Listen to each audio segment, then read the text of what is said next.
agit puissamment pour la gloire de Dieu.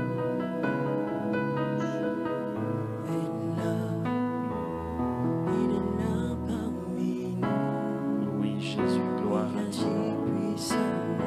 Alléluia, Seigneur. Tu es béni à jamais, Jésus. Il agit puissamment. Wow. Pour la gloire de Dieu. Il agit puissamment. La gloire de Dieu. Alléluia. Alléluia. On va acclamer Jésus très, très, très fort.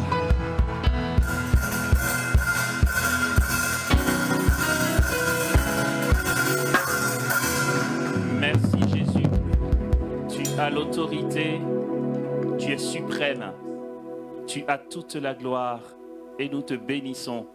Jésus, ton nom a parcouru des siècles et nous a rejoints encore aujourd'hui, ici même, avec tous mes frères et sœurs. Que nos cœurs acceptent de s'ouvrir et de recevoir ta gloire. Maintenant, jusque dans l'éternité. Seigneur, gloire à toi. Bonjour frères et sœurs. Et à la suite des Ferlins de Lucrèce, je vous dis merci d'être là. Merci à tous d'être venus. Merci de répondre à l'appel de Dieu, à sa convocation.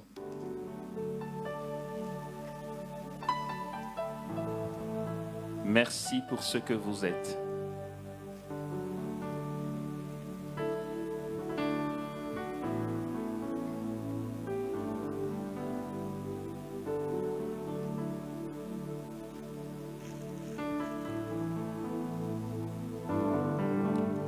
Ton existence donne à Dieu de continuer de manifester ce qu'il est. Dieu est amour. C'est son essence même. Et c'est un amour qui se déverse et qui se donne sans compter et à profusion. Pour que Dieu soit jaillissant de puissance, il faut qu'il ait un cœur à aimer. Et si Dieu est jaillissement de puissance depuis toute éternité, c'est parce qu'il n'a jamais été seul. Dieu n'est pas seul. Dieu est un, mais il n'est pas seul. C'est parce que il est un seul Dieu en trois personnes qu'il est jaillissement de puissance. Sa puissance infinie est ordonnée au fait qu'ils sont trois personnes. Le Père ayant la possibilité d'exercer la plénitude de son amour pour le Fils pour l'Esprit, l'Esprit pour le Père pour l'Esprit, l'Esprit pour le Fils et le Fils pour le Père.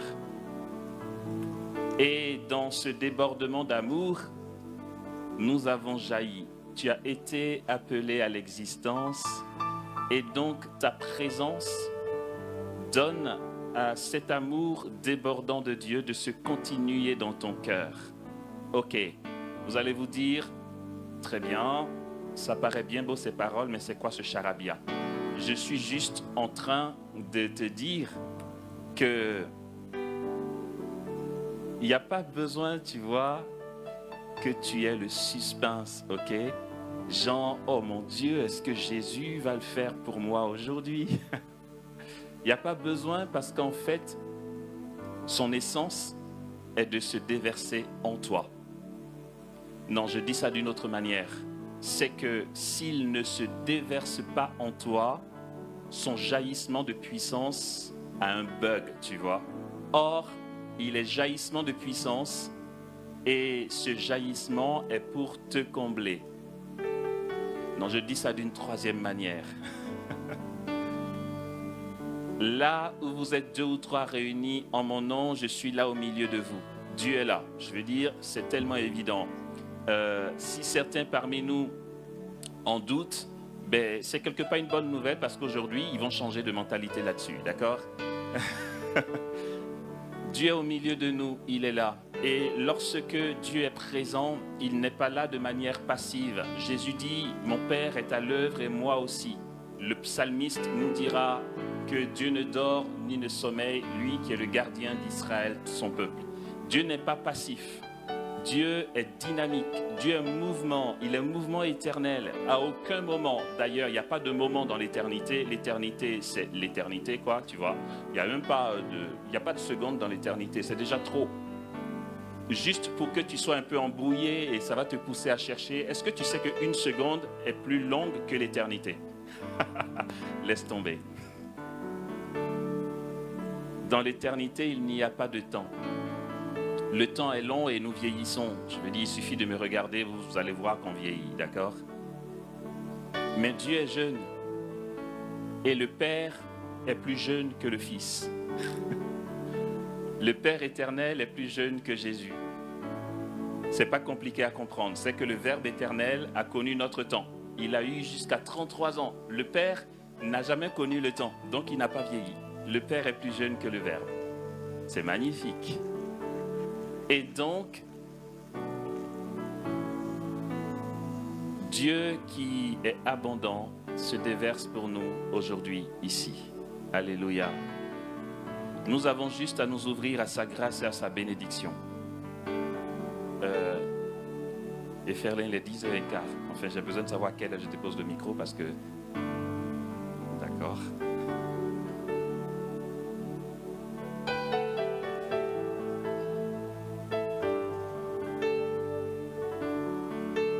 Ok.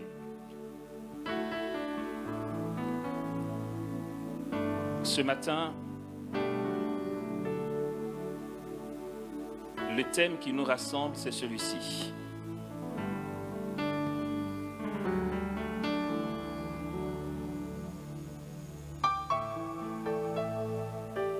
Étends la main pour opérer des guérisons, signes et prodiges par le nom de ton saint serviteur Jésus.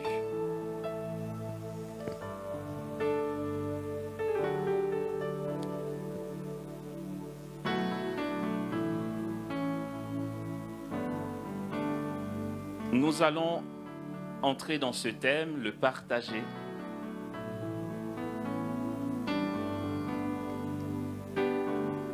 Mais juste avant, je souhaiterais nous faire part de quelque chose, ok? En fait, là, vous voyez les membres du chœur, n'est-ce pas? Allô? Oui, d'accord, merci. Coucou au passage. Et vous voyez Ferlin de Lucrèce, vous voyez le podium, vous voyez les baffes, vous voyez tout ce qui est là. Ok. Quoi de plus normal? Sauf que le truc, c'est qu'il n'y a pas que ce qui est visible ici en ce moment. Donc avant d'entrer dans ce thème, j'aimerais juste nous partager l'état des lieux. Il y a l'état visible des lieux. Ça, nous constatons tous. Nous voyons, voilà, il y a des nuages, il y a le sol, il y a les bâches, il y a les chaises, il y a nous. Ça, c'est l'état visible des lieux. Je souhaiterais juste nous partager l'état des lieux. Enfin, genre le côté invisible, d'accord? Non, mais c'est important que nous sachions que nous ne sommes pas seuls ici en ce moment. Il y a du mouvement là, c'est bien, c'est puissant. Jésus dit dans l'évangile de Matthieu, « Convertissez-vous et croyez en l'évangile, car le royaume des cieux s'est approché. » Ce qui est merveilleux et qu'il nous faut retenir et qu'il nous faut garder bien en mémoire et dans le cœur, c'est que le royaume des cieux est au milieu de nous et en tant que chrétiens, le royaume des cieux nous accompagne partout. Il est bien que nous ne le perdions pas de vue, ok? Et là, en ce moment, maintenant, il y a la présence du royaume des cieux que nous pouvons contempler dans la foi, mais je nous donne donc cet état des lieux en nous annonçant ce qui est. Alléluia. Est-ce que je vous embrouille? Ok, ouf. Non, mais parce que je sais que je suis spécialiste pour embrouiller, donc cette fois-ci, merci Jésus. Ok. Je vais nous dire ce qui est, d'accord? C'est bien. Ce que je vais dire maintenant,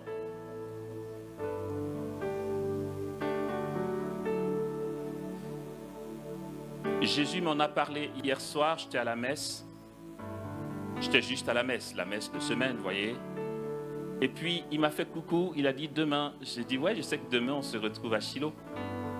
Il dit, oui, mais voici ce qui va être. Ah, super, merci pour le tuyau. C'est trop bien. Alors, je vais nous annoncer ça. Je suis trop content de nous l'annoncer. Ok.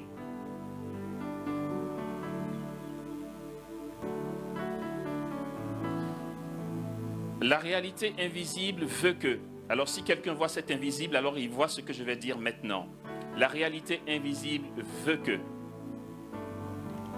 un individu, un pauvre type, quelqu'un qui n'a rien, qui n'est rien, qui n'est pas doué, qui ne sait pas faire, qui a une catastrophe pour son entourage et ses relations, mais qui pourtant a un bénéfice extraordinaire, c'est que Dieu l'a aimé de toute éternité et Dieu a mis en lui tout son amour par son baptême. Ce gars-là, il s'appelle Amos Stéphane Dibi. Je donne l'état des lieux, d'accord? J'ai bien commencé par tout ce qui est catastrophique pour ne pas qu'on se trompe sur le comment du pourquoi des bontés de Dieu, ok? Là, en ce moment, invité par vous, je suis là et la réalité invisible, c'est quoi? C'est que là, alors que ce que nous voyons n'est pas éclatant du tout, la réalité invisible veut que je sois... En fait, je suis en or. Je suis investi d'or là, dans tout moi.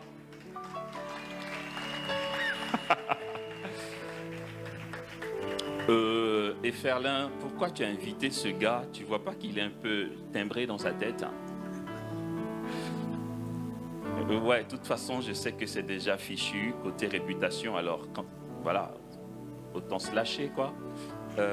Donc, c'est ce qui est au niveau invisible. Ok, ce qui va se produire maintenant, je continue d'annoncer ce que Jésus est en train de faire là, maintenant, ok? C'est que cet or qui est réel, puisque la foi est la ferme assurance des réalités que l'on ne voit pas, cet or qui est réel va se matérialiser. Tout à l'heure, et Ferlin donnait le témoignage de ceux qui, avant-hier, ont vu apparaître des paillettes de gloire de là où ils étaient. Et donc, voyez d'où ça va venir, c'est très simple. C'est qu'en ce moment, je suis tout investi de ça en fait. Et que si nous n'étions pas aussi nombreux, il suffirait que quelqu'un désire avoir des paillettes de gloire, qu'il me touche et ça allait apparaître sur lui. Mais nous sommes assez nombreux. Nous sommes assez nombreux, c'est pourquoi on va procéder autrement. D'accord? C'est super simple. Je me fais juste le canal et le relais de ce que Dieu donne. Il va falloir, enfin, je vais communiquer cette grâce pour vous. En la communiquant, voici ce qui va se produire après. Je prophétise maintenant. Je vais passer vous communiquer cette grâce. Je ne sais pas pourquoi Jésus est si abondant sur cette grâce en ce moment. Il est important de savoir que ce que Jésus veut faire, c'est lui qui veut le faire. Ce n'est pas une volonté humaine, d'accord? On ne se dit pas, allez, cette fois-ci, si on faisait ci. Non, ça n'a rien à voir. Si Jésus veut rien faire, alors on ne fait rien. Là, c'est Jésus qui veut faire. Je n'ai pas intérêt à ne pas faire ce qu'il veut faire. Toute ma gloire y est. Et on va rentrer dans ce qu'il veut faire, d'accord? Ok. Je prophétise maintenant sur les moments qui vont suivre. Je vais me rapprocher de vous. Et vous allez voir, je vais me rapprocher de vous. En fait, tout le monde ne pourra pas me toucher, vous voyez. Ce serait un timing incontrôlable. Donc, on ne va pas faire ça, il n'y a pas besoin. Je vais me rapprocher de vous. Je vais juste toucher les bâches sous lesquelles vous êtes. Et quand je vais le faire, vous allez avoir des paillettes de gloire sur vos vêtements, pour certains, sur les visages, pour d'autres sur les mains, et puis partout autre ailleurs, selon que l'Esprit Saint veut le faire. Alors certains se disent, bon, il parle de quoi? Je rappelle, je n'ai pas encore commencé à parler du thème, hein, mais je vais aller vite. Regardez, c'était, je ne sais plus en quelle année, 2017 ou 2018, ou 2016 même, j'en sais rien, je suis désolé, j'oublie. J'étais aux États-Unis avec mes frères là-bas qui m'ont invité pour la Pentecôte et nous avons eu un temps de formation avant et après la Pentecôte. Le samedi soir de Pentecôte, il y a eu un temps de prière et puis Jésus a dit qu'il voulait manifester les paillettes de gloire. Ok? Très bien. J'ai obéi à ce qu'il voulait faire. Du coup, j'ai annoncé à l'Assemblée que là, des paillettes de gloire vont apparaître. Ils n'en avaient jamais entendu parler. Ils se sont dit, ils parlent de quoi? Comment quelque chose qui n'est pas peut apparaître? Je leur ai dit, oui, ça va apparaître. Il y a une dame devant qui m'a dit, oui, des paillettes de gloire, mais spirituellement. J'ai dit, ça a une connotation spirituelle, mais ça va se matérialiser. Et elle a fait l'amour, ça veut dire elle a fait genre... Et puis, je lui ai souri. Elle a répondu à mon sourire, mais pas totalement, parce que, voilà, la tête baissée, elle n'y croyait pas trop. Mais c'est pas grave, je veux dire, c'est pas grave si vous n'y croyez pas. Enfin, là, c'est pas une question de t'y crois ou t'y crois pas. Jésus veut le faire. Je veux dire, ce que Dieu fait, sa puissance qui agit n'est pas liée à si tu veux ou si tu veux pas, quoi. Enfin, il le fait, ok? Donc, elle n'y croyait pas trop, c'est juste que Jésus voulait le faire. Et j'ai continué de la regarder, je lui ai dit, est-ce que vous voulez bien vous avancer, s'il vous plaît? Elle a dit, quoi, moi? Je dis, s'il vous plaît. Ok.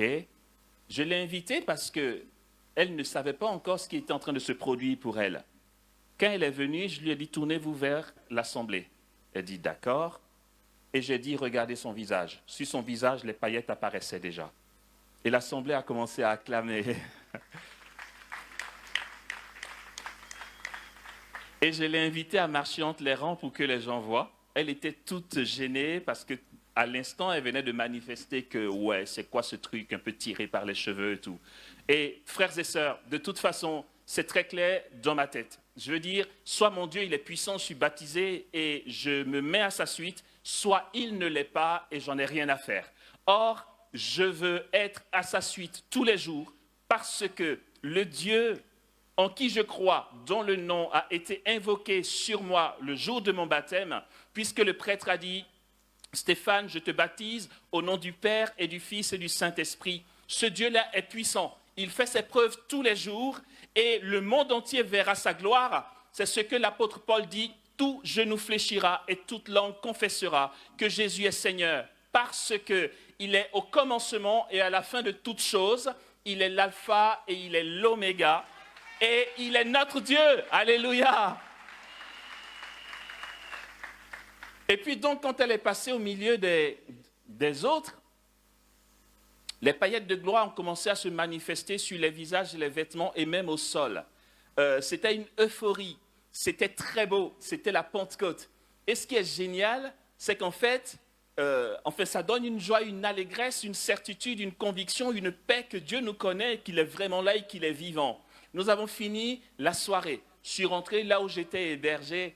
Et puis, le lendemain, il y a une des membres du groupe de prière qui n'était pas là, qui est venue me disant « Hé Amos, je viens chercher mes paillettes de gloire. » J'ai souri parce que je me suis dit qu'elle plaisante, quoi, enfin, parce que ça ne dépend pas de moi, ok? Ce n'est pas moi qui décide.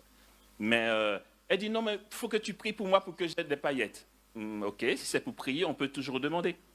J'étais logé là-bas à Laurel, dans le Maryland, au sous-sol. Il y avait un salon aussi et ma chambre, donc on est descendu, elle s'est confiée, et puis j'ai prié pour qu'elle reçoive des paillettes de gloire, et après ma prière, il n'y avait rien. Moi, j'ai prié, je suis passé. Elle est rentrée chez elle, j'ai dîné, j'ai dormi. Au petit matin, je sors prendre mon café et je vois sur le canapé, je dis non, c'est pas possible. Non, c'est juste pas possible. Je n'exagère pas. Tu prends un verre de bière, d'accord? Tu vois comment c'est énorme. Tu remplis de paillettes et tu verses sur un canapé. Tu vois l'effet que ça fait? C'est ce que j'ai vu sur le canapé au petit matin. Je dis non, Seigneur, ça ne peut pas être toi. Non, c'est trop. Seigneur, ça ne peut pas être toi. Mais j'avais la chair de poule, c'était tellement énorme. Et c'était des paillettes de couleur rouge. Rouge de Pentecôte. On était dimanche de Pentecôte, frères et sœurs. Et là, purée, je regarde et je dis, non mais attends Seigneur, dis-moi que c'est toi. C'est peut-être parce que c'est la fête. Elle a fait une décoration. C'est juste que hier soir, ce n'était pas là, quoi. Seigneur, je veux confier. Alors je me tais, je dis rien à personne, je vais à la messe. J'ai dit, Jésus, je ne veux pas donner un faux témoignage pour qu'on se rende compte qu'après elles disent, ben non, je suis passé là avec la décoration de ma fille, d'accord? Donc à la messe, j'ai dit, Jésus, c'est pas que je ne crois pas en toi, c'est que je ne veux pas trop vite m'avancer dans le témoignage. Donc fais-moi un clin d'œil pour que je puisse témoigner. Si c'est ton passage, je veux qu'en sortant de la messe dans la voiture, il y en ait sur la banquette passager. Je reviens de la messe, je m'assois dans la voiture et sur la banquette passager, il y a des paillettes de gloire rouge. Alléluia.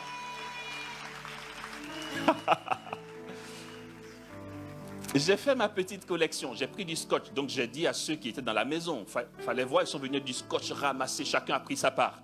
J'ai pris ma part, c'est dans ma Bible ici. Hein. C'est ma petite collection, ça ne disparaît pas, c'est physique, enfin ça se voit, quoi. C'est trop bien, j'aime trop Jésus, c'est trop génial.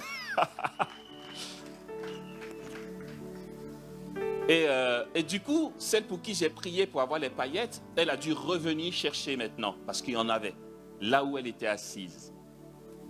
Ouais, mais Amos, c'est quoi ce truc? Ça signifie quoi? C'est quoi la raison? Il y a un prêtre qui m'a dit, je ne dirai pas le pays, comme ça je fais diversion. Il m'a dit, oui, mais bon, ça sert à quoi ces trucs-là? À quoi ça rime? En gros, ça sert à rien. Mais d'où tu as vu que Dieu agit parce que ça sert à quelque chose? N'as-tu pas vu que Dieu est gratuit dans sa bonté, quoi? Je lui ai dit, Père, lorsque à Fatima, le soleil a dansé, ça servait à quoi?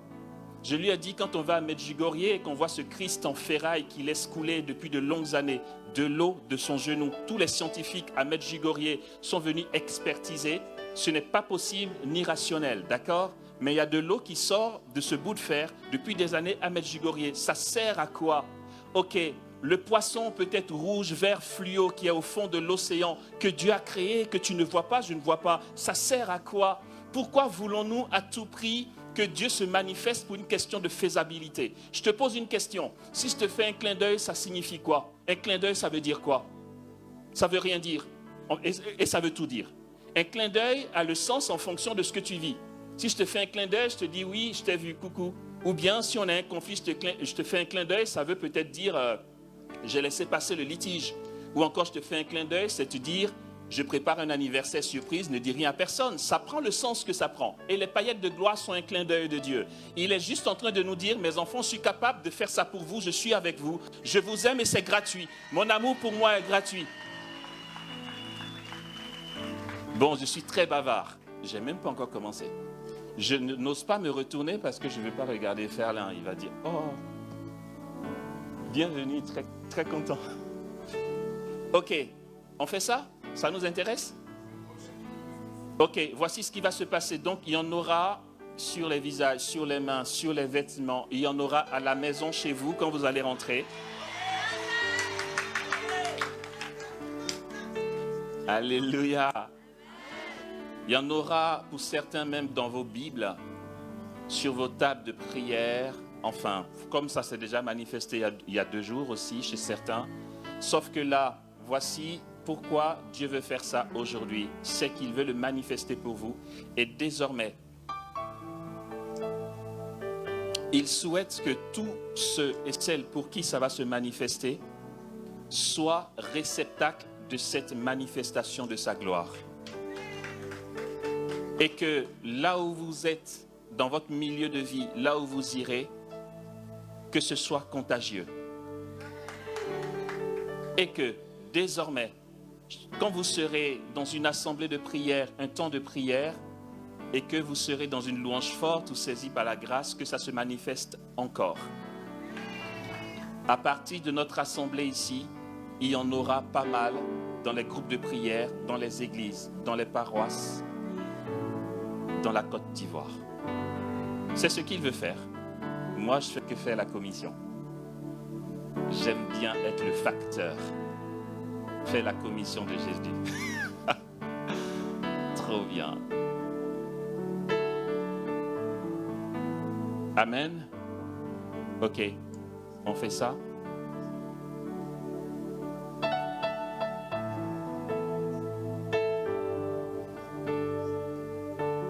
Michel et Sylvie, je peux vous inviter.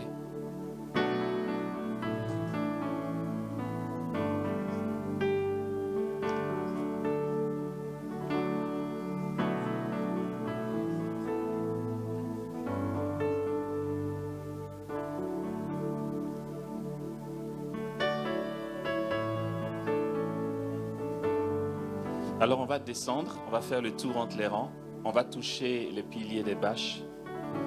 Et pendant que nous serons en train de faire ça, au fur et à mesure qu'on va se rapprocher, cette grâce va se déployer, se manifester. Merci Jésus.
Avec moi, alléluia,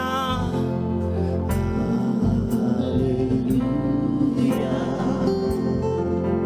alléluia,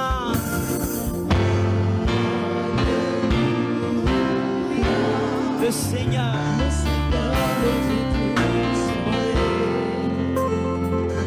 alléluia,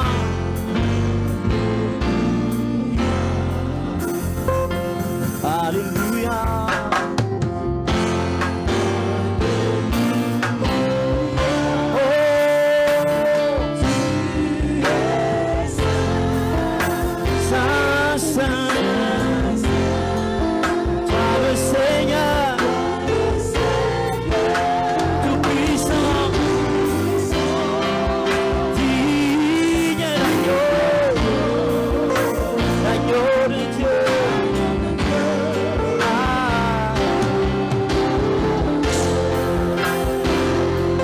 Shut up.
séraphins le louent, et moi je veux l'adorer.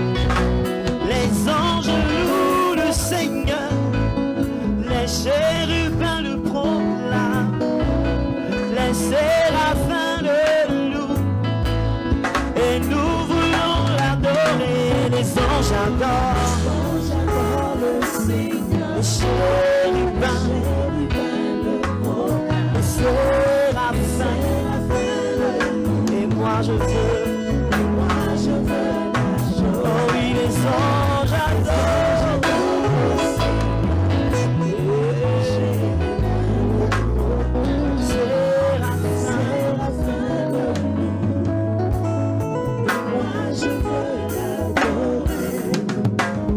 Quand les anges adorent Jésus, ils jouent à plusieurs instruments.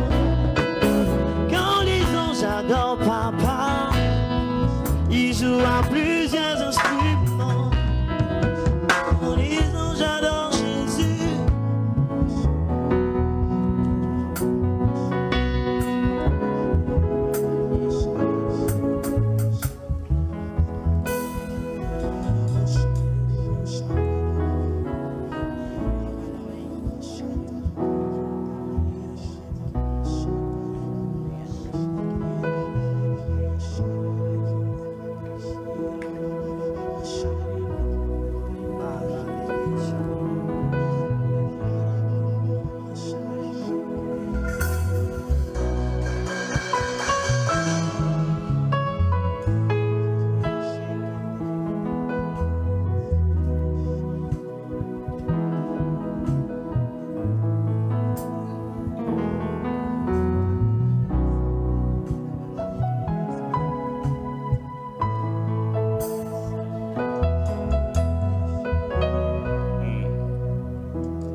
c'est puissant.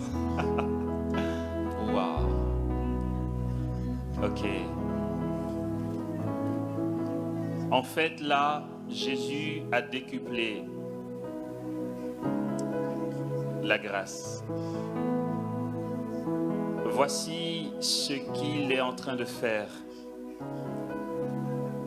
Les paillettes de gloire ont commencé déjà chez certains.